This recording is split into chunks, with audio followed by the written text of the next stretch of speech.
Le samedi 2 octobre 2004, à 16 h, les policiers de Toulon sont appelés pour ce qu'ils appellent communément un différend familial. Un fils, leur dit-on, a frappé son père gravement malade. À leur arrivée, au deuxième étage d'un petit immeuble HLM de la Beaucaire, à l'ouest de la ville, Jean-Louis Parra, l'agresseur, est déjà parti.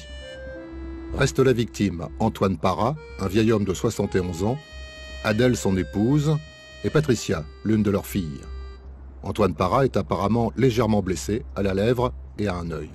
Dans l'après-midi, je pense que ça va être vers 4-5 heures à peu près, j'ai reçu un coup de téléphone de mademoiselle Parra, Patricia, donc la fille cadette, qui me disait de ne pas passer parce que son père était hospitalisé suite, me disait-elle, à une agression de son frère, donc le fils de M. Parra, qui lui aurait porté un violent coup de poing au visage.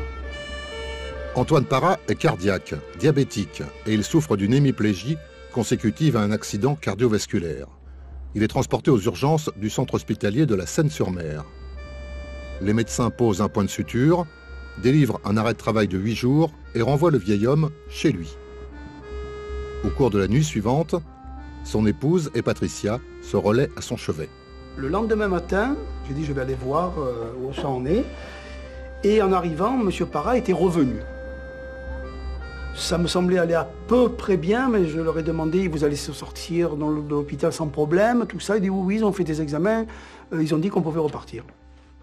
Donc je pars et je reviens le soir. Et quand je reviens le soir, c'était aux environs de 18 h à peu près, j'allais dans ces eaux-là, 18 h, 18 h 30 avant le repas. J'ai trouvé M. Parra, en le regardant, j'ai vu de suite, il avait les yeux fiévreux, donc je lui ai demandé de prendre la température très haute. Il n'était vraiment pas très bien. Devant moi, il a commencé à avoir des vomissements, donc immédiatement, nous avons appelé le SAMU, qui est arrivé très rapidement. Il a été transporté donc d'urgence au SAMU. Et le lendemain matin, la fille m'a téléphoné pour me dire qu'il était décédé. Face à ce drame, la famille hésite à la suite à donner. Finalement, Patricia Parra décide sa mère à déposer plainte au poste de police de la Beaucaire. Jean-Louis Parra, 41 ans, est mis en examen et placé en détention provisoire. Ce qui va faire, je pense que M. Parra ne réalisera que très tardivement qu'il a causé la mort de son père, c'est que c'est pas une mort qui va intervenir dans les minutes ou dans les heures qui vont suivre. Tout au long de l'instruction, j'ai eu l'impression qu'il n'avait pas... Alors, non pas qu'il n'avait pas compris que son père était décédé, mais on avait l'impression qu'il ne l'avait pas véritablement réalisé. Incarcéré à la maison d'arrêt de La Farlède, dans le Var, Jean-Louis Parra crie à l'injustice. Aller en prison pour une simple gifle lui paraît excessif. Il reproche à sa mère le dépôt de plainte qu'il croit à l'origine de ses ennuis. On ne tape pas un père malade, il y a encore, on ne le tape pas. C'est un sacrilège, on ne tape pas un père quand même. Franchement, c'est un manque de respect. Son père, il est mort, d'accord, il est mort. Il est mort par quoi? Par les coups qu'il lui a donnés. S'il n'avait pas frappé son père, il ne serait pas mort. Je ne peux pas comprendre. Et ma peine, je ne peux pas dire comment elle est ma peine. Je souffre et j'arrive pas à comprendre. J'arrive pas à comprendre. La culpabilité pour lui est énorme, mais alors il est tiraillé entre cette mère qui ne lui a plus parlé. Il voudrait lui parler à l'audience, mais il a peur qu'elle le rejette.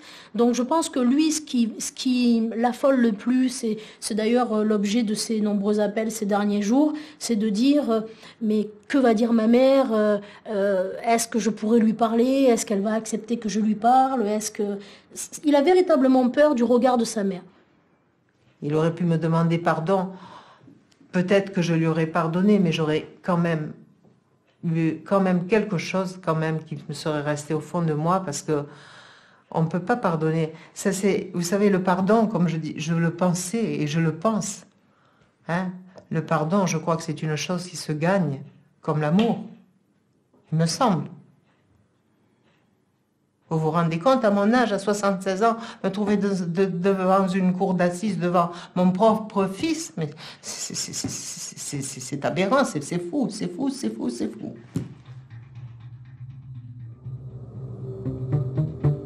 Le Le procès de Jean-Louis Parra s'ouvre le 16 février 2009, plus de 4 ans après les faits qui lui sont reprochés, devant la cour d'assises du Var, siégeant à Draguignan. L'accusé comparaît libre, sous contrôle judiciaire, après avoir effectué 19 mois de détention provisoire. Depuis la mort de son père, il n'a jamais repris contact avec sa mère, pas plus qu'avec ses 2 sœurs. Adèle Parra, 76 ans, est entourée de ses 2 filles, Martine et Patricia, plus jeunes que leurs frères de 3 et 4 ans. Depuis la mort tragique d'Antoine, les 3 femmes attendaient ce moment avec crainte. Comment affronter le regard de leurs fils et frères, devenus le responsable de la mort d'Antoine? Comment pardonner à quelqu'un qui ne le souhaite peut-être pas? C'est vous qui allez donner le ton de l'audience. Je vous l'ai dit, ça va pas, c'est normal, monsieur Parra. Il faut que vous m'aidiez, c'est important. Pense à tout. Pense à tout ce que dit. Pense à tout. Tout. Tout ce qu'on a vécu. Je vous l'ai dit, monsieur Parra, les émotions, c'est 60% du procès. Eh, mais monsieur Parra, c'est là, ça se joue maintenant. Ça se joue maintenant. Je veux dire, personne ici ne vous fera grief de verser une larme. Il n'y a pas de honte à pleurer. Posez la question.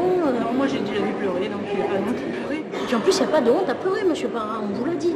On vous l'a dit. Il était juste là-bas devant la porte des toilettes. Il y a la journaliste Je croyais que tu étais partie toute seule. Non, mais c'est pas rien, mais il me fait pas peur. Hein, qu'est-ce qu'il me fasse? Sa réaction. Il me fait pas peur. Bah, je le regardais, je vais pas m'empêcher de regarder. Je regardais, puis c'est tout. Faut pas que tu sois agressive. Oui. Faut pas que tu sois agressive. Mais je suis pas agressive, je regardais, c'est tout. C'est pour voir. Ouais, il me fait pas peur, écoute. Là. 2 jours, monsieur Parra. 2 jours, 20 ans. Gardez-le à l'esprit. Je sais bien. Voilà. Donc l'important, c'est voilà, de penser à tous ces gens-là. D'accord?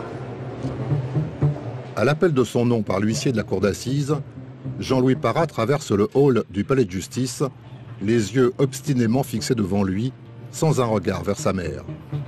Il semble plus tétanisé par la présence de ses proches que par l'enjeu du procès. Vous venez? Le procès est prévu sur 2 jours. Jean-Louis Parra est poursuivi pour coups et blessures volontaires, avec ces 2 circonstances aggravantes que sont son lien de parenté avec la victime et la vulnérabilité de celle-ci. Il encourt 20 ans de réclusion criminelle. Les parties civiles sont assistées par maître Jean-Claude Guidicelli, un avocat pénaliste toulonnais expérimenté. Madame Parra et ses 2 filles s'installent au premier rang de la salle d'audience, face à Jean-Louis, qui les ignore toujours. Je pourrais pas changer de place, les gens passent vers... Et maintenant, parce qu'ils ont voulu... Non. De toute façon, ce que vous ferez, monsieur Parra, c'est que je vous demanderai à ce que vous ayez une chaise là, de manière à ce que vous regardiez les choses. Voilà, que je sois pas en face de... Par contre, vous êtes plus fort qu'elle, monsieur Parra, d'accord? Pensez à votre mère, pensez à dire combien vous l'aimez, pensez à dire combien c'est dramatique, c'est privé. Plus. Vraiment pas bien. Et c'est normal que vous soyez pas bien. Ne bloquez pas vos émotions, ne vous donnez pas un autre style. Voilà. Ah non, bien sûr. D'accord. Je vais demander une chaise pour qu'on... Voilà. Hein? Voilà, que je sois pas en face de eux parce que je crois que ça va être l'élément déclencheur. Les débats seront dirigés par la présidente Anne Second. L'audience est ouverte. Asseyez-vous. L'accusation sera soutenue par l'avocat général Ange Fiorito. La cour va consacrer la matinée à l'examen des faits. Dans le petit appartement de la Beaucaire vivent Adèle et Antoine, très malades tous les 2, ainsi que Patricia, qui les aide quotidiennement au titre de l'APA, l'allocation personnalisée d'autonomie. Jean-Louis, souvent brouillé avec son père, passe parfois voir sa mère. Sur les événements du 2 octobre, les versions divergent radicalement. La reconstitution a laissé en l'état les versions des parties. C'est-à-dire que les parties civiles, elles, vont indiquer qu'il y a 2 scènes de violence distinctes, alors que M. Parra, lui, va dire qu'il y a une seule et même scène de violence, et ensuite je vais quitter les lieux. Donc, pour cette photo-là, il s'agit de M. Parra qui indique « Je suis monté à l'appartement, ma sœur m'a ouvert ». Et donc, je lui ouvre la porte de la maison, il rentre par la porte, je m'avance pour lui dire bonjour.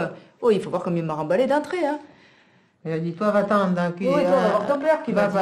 Va voir ton père, à la il a salle à dit. manger et ma mère elle était à la cuisine. Et... Alors, ça a été explosif d'entrée. À peine il est arrivé qu'il a passé la porte. Hein. Il indiquera ensuite, je me suis directement dirigée dans la cuisine où ensuite j'y ai attendu ma mère pour parler avec elle. Il va expliquer qu'à un moment ou à un autre, le ton est monté parce que il y avait un problème quant à une dette de Monsieur Parra par rapport à la réfection d'une clé, donc le ton va monter. On avait refait les clés de l'interphone d'en bas, alors je lui dis, voilà, tu me dois 4 euros de la clé. Il me dit, tiens, oui, ben tiens tes 4 euros. Et puis on va ranger les comptes. Je lui dis, mais quel compte tu vas ranger? Donc là, le ton monte. La sœur Patricia, donc, qui va intervenir parce qu'elle est inquiète de ce ton qui monte et elle ne comprend pas la réaction de son frère. Donc là, on voit bien la sœur qui se trouve sur le seuil de porte de la cuisine. Jusque-là, la sœur intervient, il n'y a pas de coups, il n'y a pas encore de violence. À ce moment-là, à partir de ce moment-là, les versions vont diverger. Là, nous sommes sur la version de M. Parra s'agissant des coups. M. Parra, lui, va indiquer ma sœur était assise à côté de mon père m'insultait, donc je me suis approchée de lui, je lui ai demandé de quel droit il m'insultait, tout ça. Donc là, on voit la conversation qui aurait eu lieu entre son père et M. Parra. Par la suite, le père de M. Parra se serait emparé de ce thermo. Donc c'est là qu'il va décrire ce moment de panique. Il va dire, quand j'ai vu le thermo, j'ai paniqué. Donc là, il est menacé par ce thermo. On voit bien M. Parra qui porte les coups. Donc, un premier aller parce qu'il va toujours maintenir que lui aurait donné une gifle aller-retour. Donc, il est droitier. Un premier aller qui aurait blessé le père sur la lèvre. Et là, il fait bien le geste retour. Un retour qui va heurter le front comme il était bagué. C'est ce qui va causer les blessures qui ensuite vont entraîner la mort. Version des parties civiles. Donc, M. Parra, et c'est là les deux temps. Donc, on repart de la cuisine, la conversation dégénère dans la cuisine, M. Parra-Antoine insulte son fils et lui intime l'ordre de quitter les lieux. C'est là que mon mari a dit, mais qu'est-ce que c'est cette histoire? Fous-moi-le à la porte, il lui a dit. Alors lui, il est venu avec toute sa force de la cuisine à la salle à manger, il lui a fichu un coup de poing sans père dans la lèvre. Hein? Bien sûr, mon mari il était sous anticoagulant, ça a commencé à saigner, on s'est affolé. Hein? Puis alors, il est venu, il lui a dit, tu dois crever, espèce d'enculé, qu'il lui a dit à son père. C'est des choses qu'on ne dit pas. Hein? Bon, il est parti à la cuisine, puis moi je suis partie à la cuisine avec lui, et je lui ai dit, tu sais, c'est pas bien ce que tu as fait avec papa. Puis il m'a pris comme ça par le bras, il m'a levé la main comme ça vers moi, j'ai dit, oh. Et puis il a tourné en rond, il a donné un coup de poing à la vitre. Comme j'ai vu qu'il s'en prenait à ma mère, je suis venue dans la cuisine et c'est là qu'il a pris ma mère, qu'il a jeté ma mère. Et donc le temps que je rattrape ma mère, il est reparti à la salle à manger, il a tapé une deuxième fois sur mon père. Hein. Et après, je suis arrivée en courant dans la salle à manger, je me suis jetée sur lui. Hein, parce qu'il s'acharnait, c'était de l'acharnement qu'il a eu sur lui. Hein, il s'arrêtait pas. Hein. Si je me serais pas jetée sur lui pour l'arrêter, il finissait, il achevait sur place. Hein. Mais c'est des coups de poing qu'il a donnés, c'est pas des gifles. D'abord, ici dans le front, il y a les marques, il y a les marques de la chevalière. Il avait tous les vaisseaux de l'œil aussi qui avaient éclaté, il avait tout l'œil rouge. Il faut voir, il a la tête qu'il avait tout marqué sûr, partout. Patricia, elle a été prise de panique. Je ne savais plus, j'ai appelé les pompiers, j'ai appelé le SAMU, j'ai appelé la police, je ne savais plus les numéros, j'étais vraiment chamboulée. J'ai commencé à téléphoner de partout, et puis c'est là, quand j'ai dit que j'ai appelé la police, qu'il a mis son tricot, là, il a claqué la porte, il est parti, là. Mais mon père, il l'a laissé dans un sale état quand il est parti. Hein. Le fils s'en va, quoi, lorsqu'il voit la dernière image... pour le fils de son père, vivant, hein, c'est de voir le visage de son père maculé de sang. Je ne veux pas dramatiser, mais enfin, il est prostré sur une chaise roulante, sans défense. Et voilà la dernière image que l'on peut avoir de son père.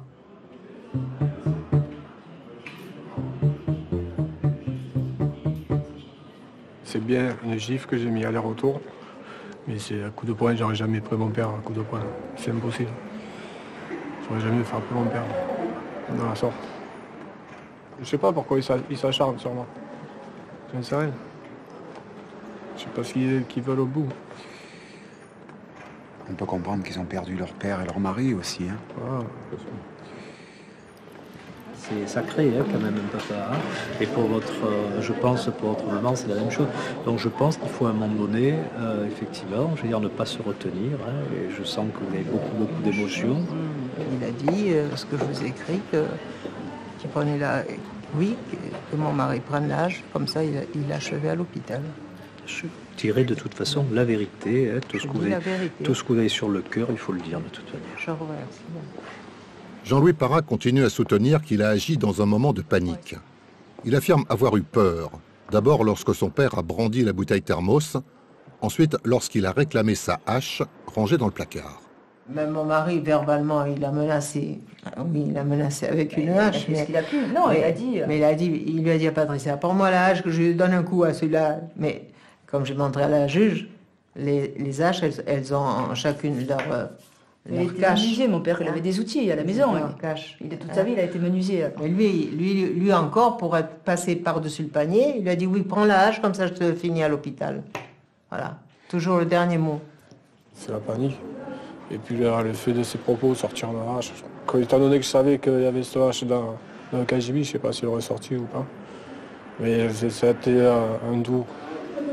Et comme moi, auparavant, on m'avait déjà menacé avec un couteau. Je sais pas, c'était la goutte d'eau qui a fait déborder le vase.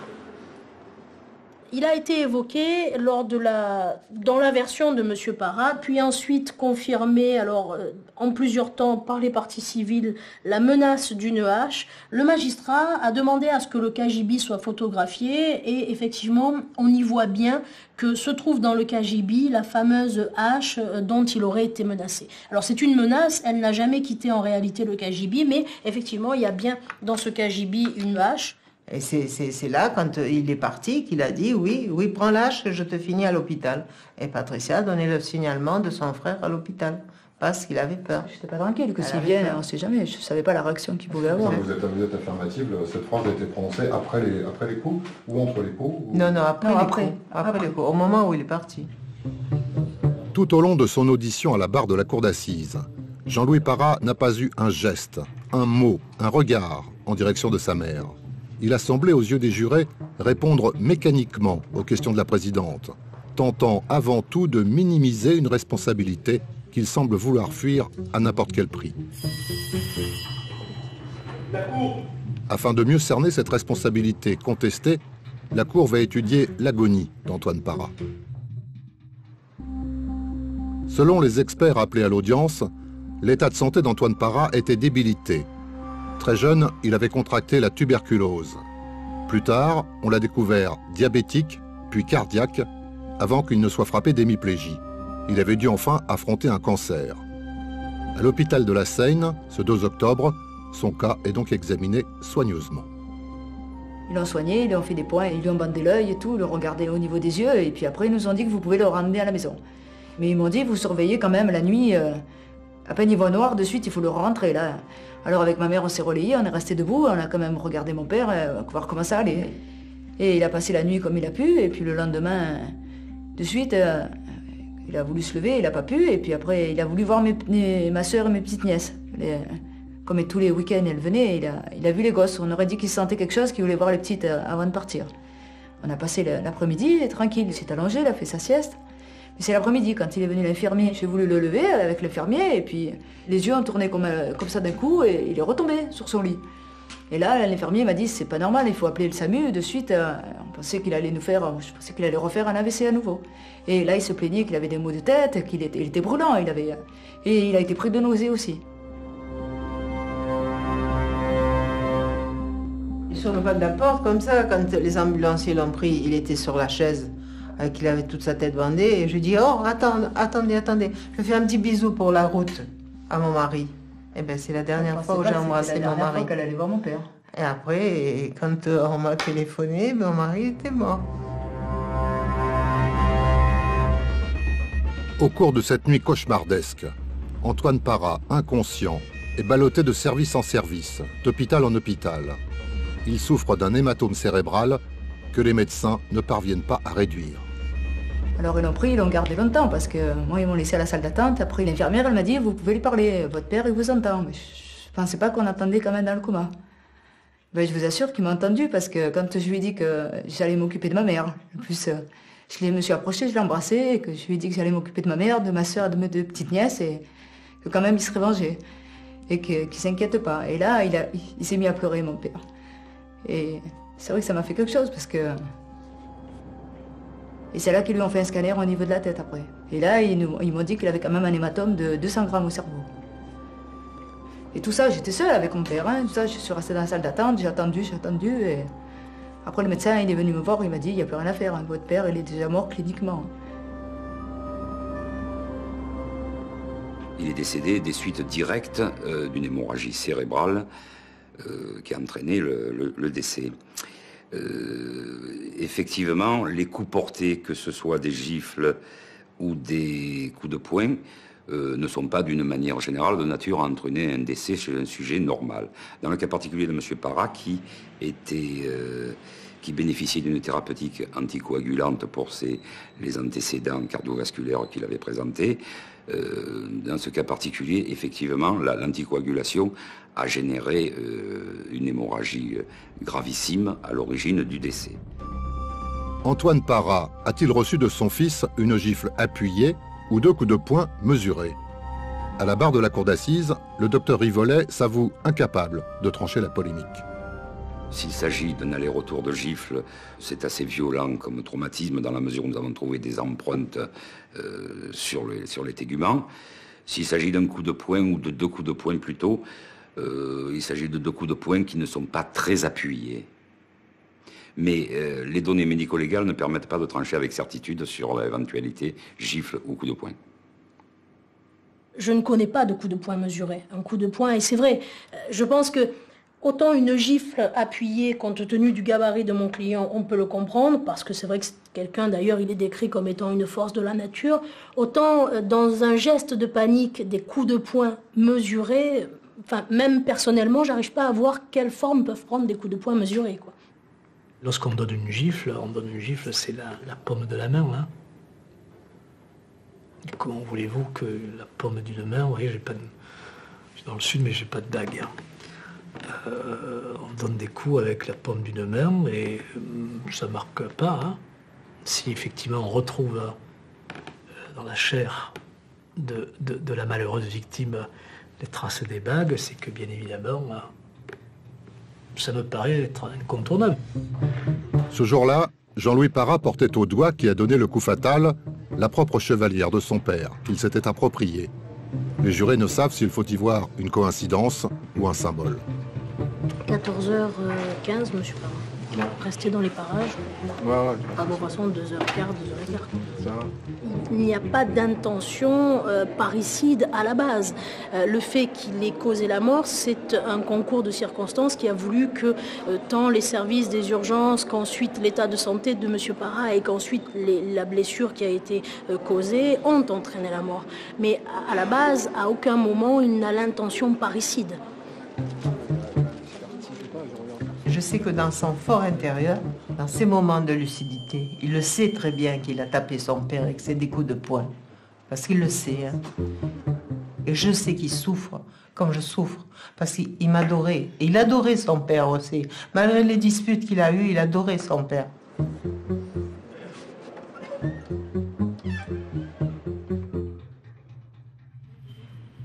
Au terme de l'examen des faits, les jurés ont dans la bouche un goût amer.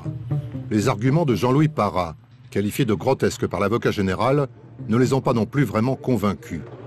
D'ailleurs, si l'accusé disait la vérité, alors sa mère, cette femme usée et déchirée par une tragédie qui la dépasse, alors cette mère serait une menteuse. Reste la question essentielle, celle du mobile. La cour d'assises va en chercher la réponse dans la personnalité de l'accusé et dans les relations difficiles qu'il entretenait avec son père. Pourquoi vous voulez cacher toute l'émotion qui passe à travers vous? Je sais pas, ça n'arrive pas à sortir. Mais il faut le dire. Si ça n'arrive pas à sortir physiquement, il faut le dire. Il faut le dire. Et puis vous allez voir que quand vous allez commencer à parler, ça va sortir. Putain, ouais.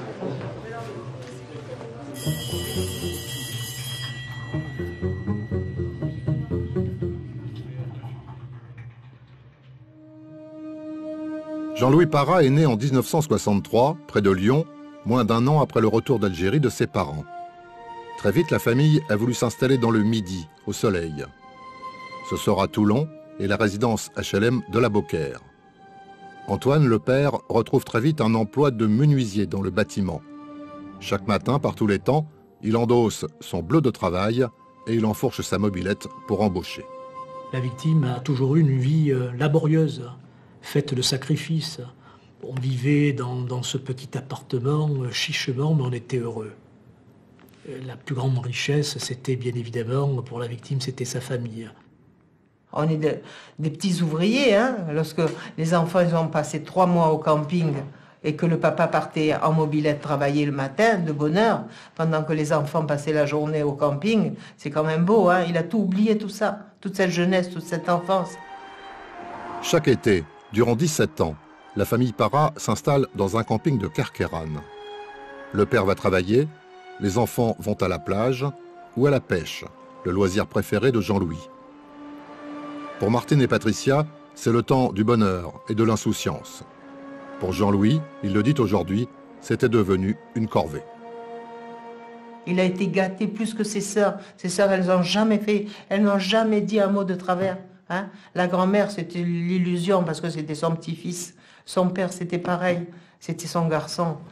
Lorsque le fils a été âgé de 16 ans, quelquefois, je veux dire, à 16 ans, on a de mauvaises fréquentations.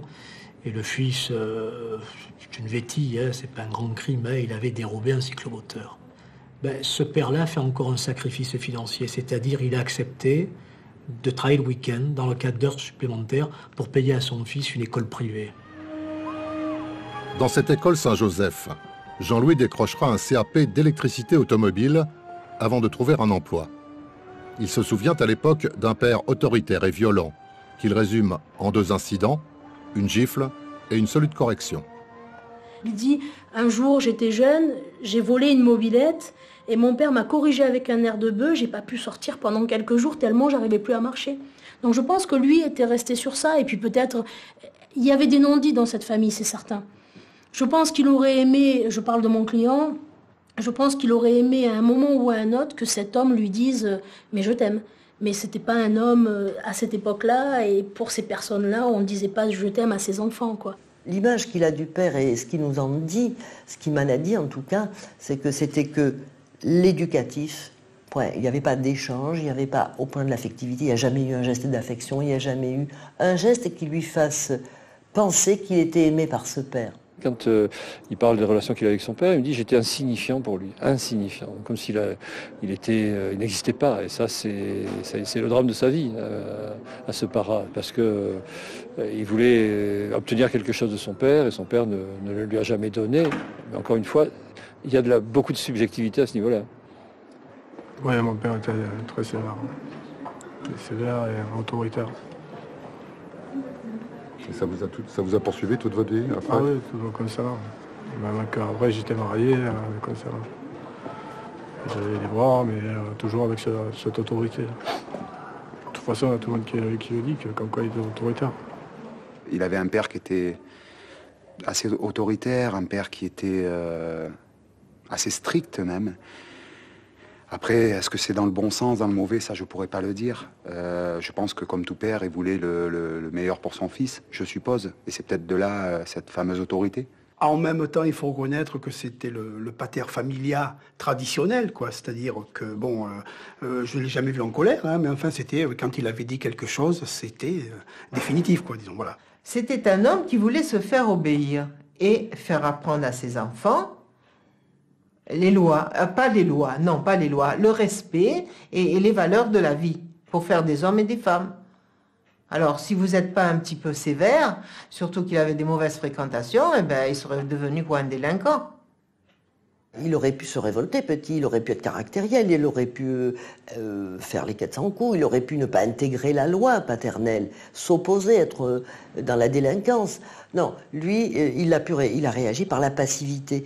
Mais le problème, c'est qu'effectivement, ça entraînait une difficulté d'affirmation identitaire et il a grandi avec une image dévalorisée de lui-même. C'est un homme qui présente une problématique d'infériorité. En fait, il ne se sent pas à la hauteur, mais à la hauteur de ce père qui a toujours été vécu comme terrifiant pour lui. Il avait encore ces fantasmes-là quand je l'ai vu, hein, à 42 ans, je crois. Être face à son fils, comme ça, en adversaire. Il a le dos tourné. Hein? Il a le dos tourné. T'es pas face à lui, il a le dos tourné. Je m'en fiche, même que je l'ai face à face, j'ai pas peur de lui. D'accord. Mais j'ai très mal au cœur, j'ai beaucoup de peine. Jamais j'aurais pensé que mon fils aurait fait une chose pareille. Jamais. Et vraiment, ma peine est très grande. Parce que j'ai eu de très bons rapports avec mon fils.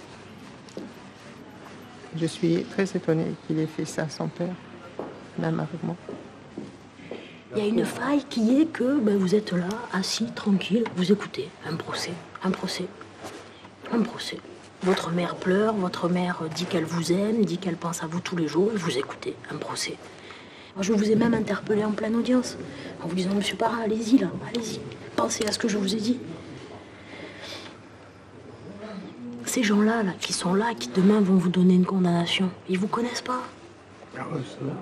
Voilà, qu'est-ce qu'ils ont vu de vous? Quelqu'un qui, alors que sa mère pleure, écoute, vous écoutez. Le geste tant attendu du fils vers la mère n'est toujours pas venu.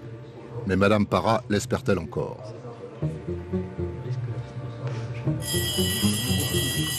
À l'audience, une seule personne semble proche de l'accusé, son ex-femme, Brigitte. Ma sœur, elle est là pour représenter ses filles, et elle-même en même temps. Parce que je pense que ces 20 ans de vie commune ne s'effacent pas en un claquement de doigts. Ça a été son mari, ça a été le père de ses enfants, ça a été son premier homme dans la vie. Et ils sont divorcés depuis 2003, elle n'a toujours pas refait sa vie. Ça prouve que quelque part, il est toujours présent. Puis elle a toujours été là pour lui, elle a toujours été là au parloir, elle a toujours épaulé, et je pense qu'elle continuera. Brigitte et Jean-Louis se connaissent depuis l'adolescence. Ils se marient en 1984, juste après le service militaire du jeune homme. Il s'est marié, je crois, il avait 18 ans.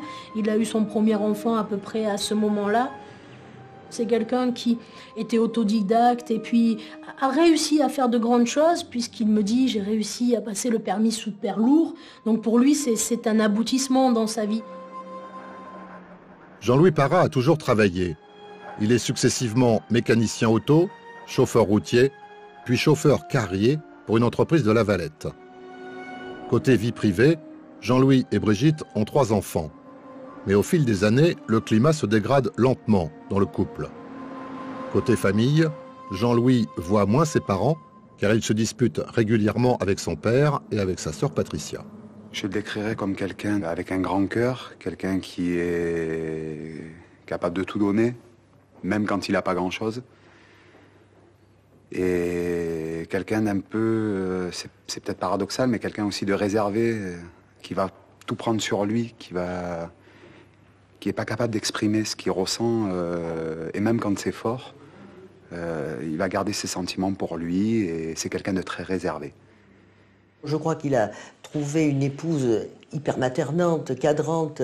Il était un enfant également par rapport à cette femme. Et, bon, je ne l'ai pas vue, cette dame. Mais je crois que c'est un homme qui a toujours été dans une forme de passivité par rapport au père, à la mère, à l'épouse. Je crois que c'est ainsi qu'il a évolué. Devant la cour d'assises, l'ex-épouse explique en effet qu'à la maison, c'est elle qui gérait tout. Elle dit aussi qu'elle ne s'est jamais sentie acceptée par la famille Parra. Peut-être que mon mari a vu qu'il était trop jeune et qu'il s'est braqué pour ce mariage. C'est peut-être ça qu'avec ma belle-fille, on s'est braqué, peut-être pour ça. Depuis mon plus jeune âge, j'ai toujours entendu que ma sœur se sentait rejetée, ne se sentait pas acceptée. Alors que je pense qu'elle aurait aimé tout simplement avoir une belle famille traditionnelle avec qui on partage des choses. Mon mari, il aimait bien recevoir tout le monde chez lui, mais c'était plus difficile d'aller chez les autres, voilà. Il aimait sa maison. Il n'était pas à l'aise, et puis on a été pas une fois ou deux chez lui, mais c'était froid. Un clan. C'était un clan, vous voyez, ils discutaient entre eux, ils parlaient tout ça, et mon mari, il était toujours seul, des fois.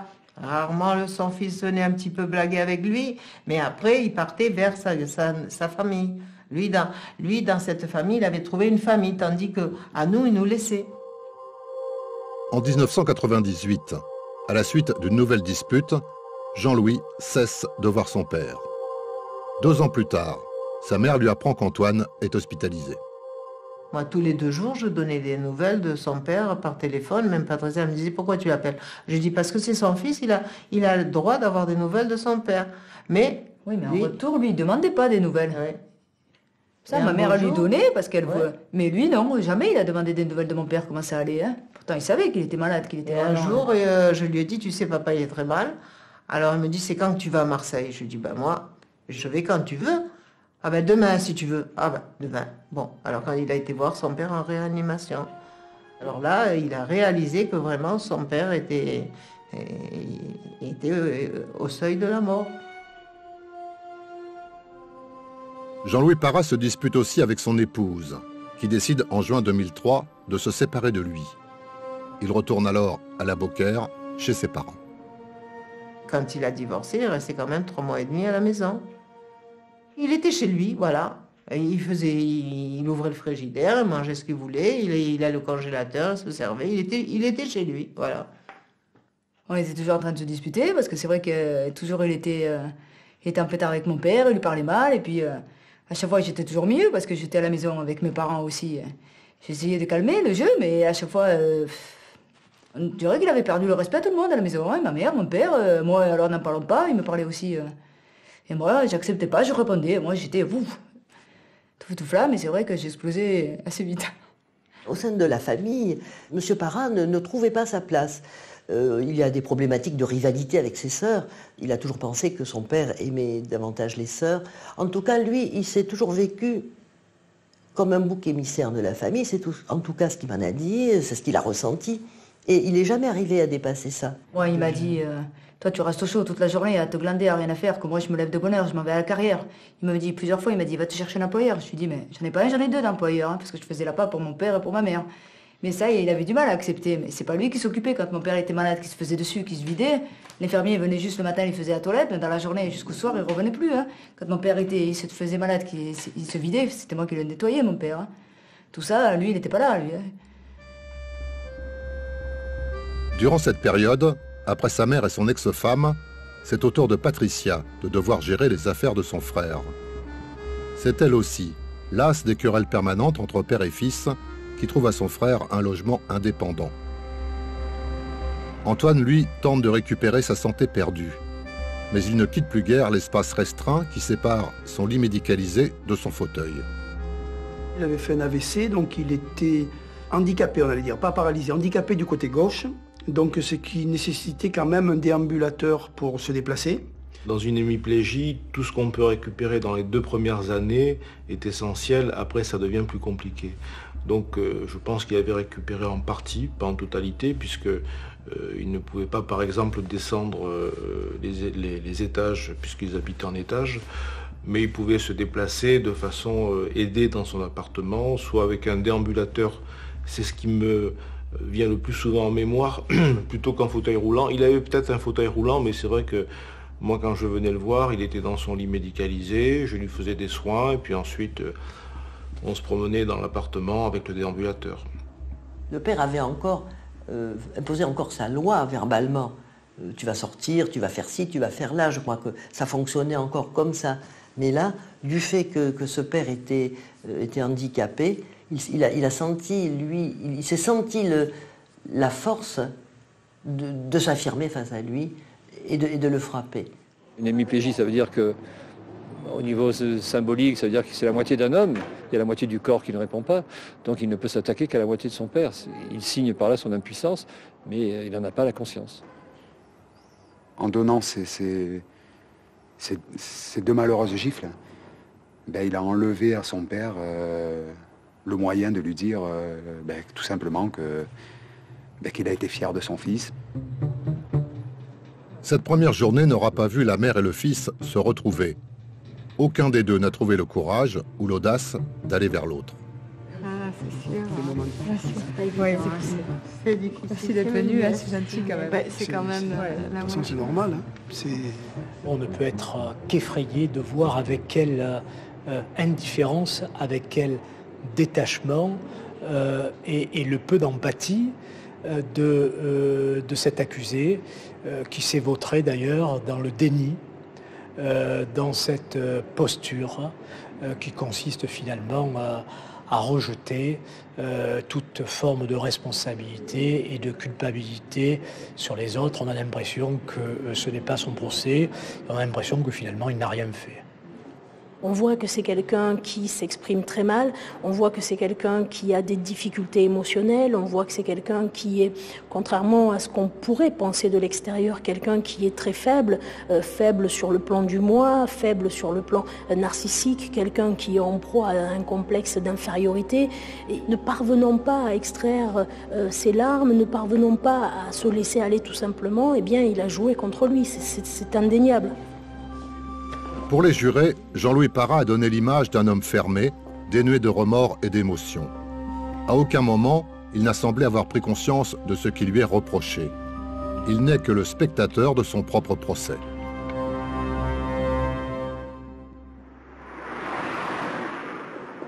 C'est la dernière journée d'audience. Le verdict sera rendu dans quelques heures. Jean-Louis Parra ignore le sort qui lui sera réservé. Il peut ce soir dormir dans une cellule de prison. Chaque clan arrive de son côté et chacun s'ignore superbement.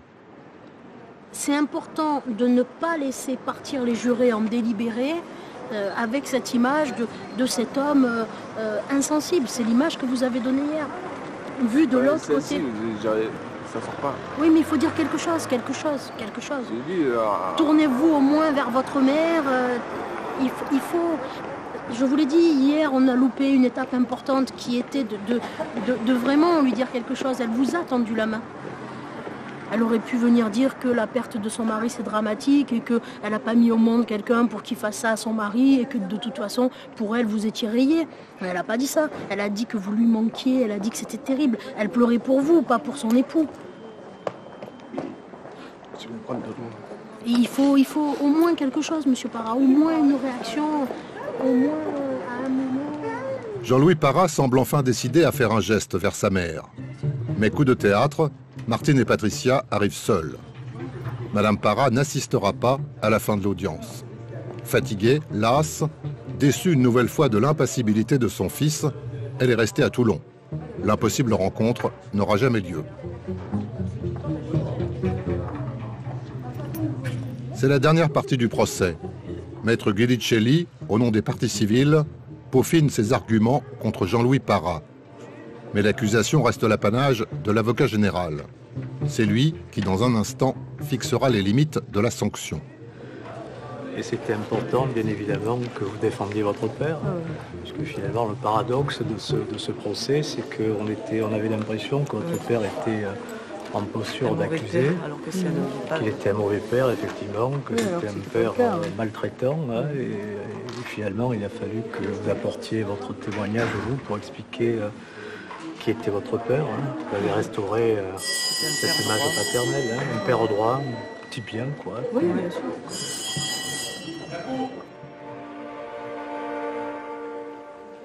L'avocat général n'a pas de terme assez dur contre un accusé qui non seulement dénie sa responsabilité, mais qui salit sa victime. « Vous êtes pitoyable, monsieur Parra. Vous n'avez rien compris au film », lui lance-t-il. Au terme d'un réquisitoire implacable, le magistrat sollicite de la Cour une condamnation de 8 à 12 ans de réclusion criminelle. Connaissant l'avocat général, il était certain que je redoutais de sa part un brillant exercice qui a consisté à dire voilà, monsieur Parra, à mes yeux, il est foncièrement mauvais et il a cette froideur, donc pour moi, il mérite beaucoup plus, mais comme je tiens compte du chagrin de cette mère, je vous demanderai de le condamner à une peine de réclusion comprise entre 8 et 12 années de réclusion. En faisant ça, bien évidemment, il fermait la porte à la défense que je représentais que de dire on vous requiert 8 à 12 années, mais tenez compte du chagrin de cette mère. Parce que l'avocat général, lui, a tenu compte du chagrin de cette mère. Ça ne fera ni revenir papa, ni rien. Ça ne le fera pas revenir, ça c'est sûr. Et là, c'est jouer sur l'amour de maman, comme d'habitude. Oui, mais de toute façon, s'il avait quelque chose à dire, comme il avait dit à ma mère, il aurait pu le dire dès le début. On n'attend pas depuis tant d'années. Ma mère, elle a vécu avec ça. Elle a vu la juge, elle a vu la reconstitution à la maison. Jamais il lui a dit quelque chose à ma mère, ni un mot, ni de regret, ni s'avancer, ni rien du tout. Je pensais que depuis le temps, elle vit avec ça, ma mère, franchement. Elle est meurtrie à l'intérieur. C'est sûr que le procès est cornélien. La posture de la mère est délicate, mais la justice doit faire fi, bien évidemment, de la position inconfortable sur le plan humain de cette mère aimante, et la justice doit passer. Le quantum de la peine était justifié, il a redonné, c'est ce que j'ai moi sollicité, dans le cadre de ma plaidoirie, un prix judiciaire à la vie, une vie qui est désormais banalisée. Mais... Mon père, pour lui, il attendait ça depuis tellement de temps d'avoir un fils. Après, comme il parle mal de mon père, on voulait accepter des choses pareilles. Comme il dit que papa lui a jamais dit je t'aime, mais lui non plus, il n'a jamais dit je t'aime à personne. Oui, mon père, il était comme ça, mais il ne le disait pas, mais il avait des gestes affectueux quand même. Il le prenait dans ses bras, il recevait ses enfants à la maison, il recevait tout le monde. Même s'il n'était pas explicatif, il ne disait pas les mots, mais il avait des gestes pour le faire. Mais ça, il n'a pas compris. Je pense qu'il ne le comprendra jamais, de toute façon.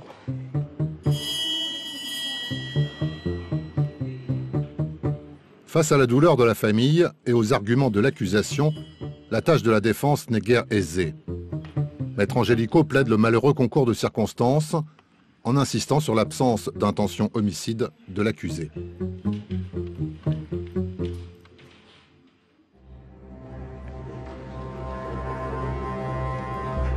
La cour et les jurés se sont retirés pour délibérer.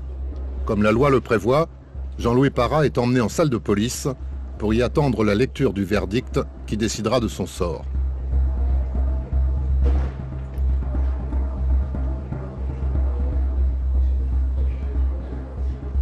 Si M. Parra avait eu un comportement différent, si M. Parra avait su saisir la main tendue par cette mère qui venait lui dire « J'aime mon fils, il me manque », avec de fortes probabilités, je vous aurais dit, la cour d'assises a la possibilité de ne pas renvoyer M. Parra en détention. À l'issue des débats et des plaidoiries, j'émets le plus grand doute quant à la possibilité pour la cour d'assises de venir prononcer un sursis. Il va vivre avec ça toute sa vie. Je crois que sa condamnation, il a à vie. Déjà dans sa tête. Et c'est bien plus dur que ce qu'il risque de subir en prison ou ce qu'il a déjà subi en prison. Dans la salle des délibérés, les 3 magistrats et les 9 jurés, 6 femmes et 6 hommes, entament leur réflexion. Les réponses aux questions posées sur la culpabilité de Parra et sur les circonstances aggravantes ne soulèvent pas de difficultés. En revanche, tout se joue sur le quantum de la peine, avec à la clé soit un sursis permettant la liberté, soit une peine plus sévère qui renverrait Parra derrière les barreaux d'une cellule. Un dernier argument, paradoxal, agite les jurés. Condamner lourdement Jean-Louis Parra, c'est aussi quelque part punir sa mère.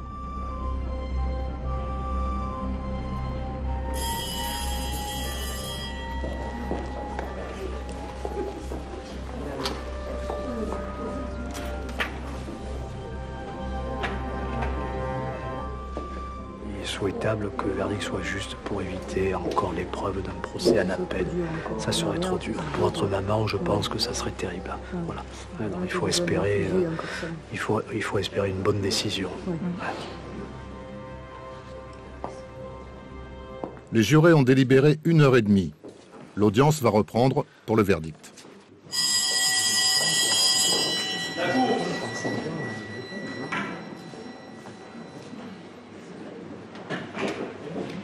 L'audience est reprise. Asseyez-vous. Parra, voici les réponses aux questions posées et l'arrêt délibéré en commun. À l'ensemble des questions posées à la Cour et au jury, la réponse est oui à la majorité de 8 voix au moins. En conséquence des réponses aux questions ci-dessus posées, après que le président de lecture rejuré les dispositions des articles 132.18 et 132.24 du Code pénal, La Cour et le jury réunis en chambre de délibération statuant sans désemparer sur l'application de la peine, après avoir délibéré et voté dans les conditions prévues par l'article 362 du Code de procédure pénale. La Cour et le jury donc condamnent à la majorité absolue Parra Jean-Louis à la peine de 8 ans d'emprisonnement. La Cour décerne donc mandat de dépôt à l'encontre de Parra Jean-Louis. Monsieur Parra, vous avez un délai de 10 jours pour former appel. Passé ce délai, vous ne seriez plus recevable.